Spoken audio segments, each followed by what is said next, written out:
नमस्कार।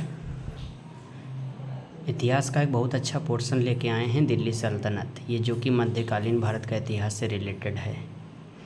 तो दिल्ली सल्तनत की जो शुरुआत हुई थी वो 1206 से लेकर के और इसका अंत हुआ था 1526 तक। इसमें 5 वंश ज़्यादातर कार्य करते हैं। इसमें जो पहला शासनकाल चलेगा वो किसका चलेगा? गुलाम वंश, उसके बाद खिलजी वंश, तुगलक वंश, सैयद वंश और लोदी वंश।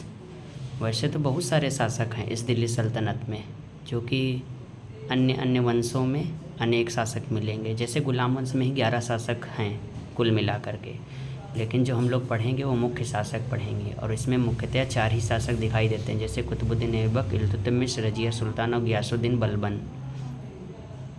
खिलजी वंश में हम लोग 2 ही पढ़ेंगे, जलालुद्दीन फ़िरोज़ खिलजी और अलाउद्दीन खिलजी के बारे में। तुगलक वंश के बारे में पढ़ेंगे हम लोग, कौन?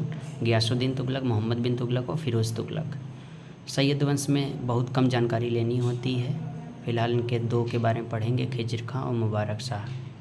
लोदी वंश में हम लोग पढ़ेंगे बहलोल लोदी, सिकंदर लोदी और इब्राहिम लोदी।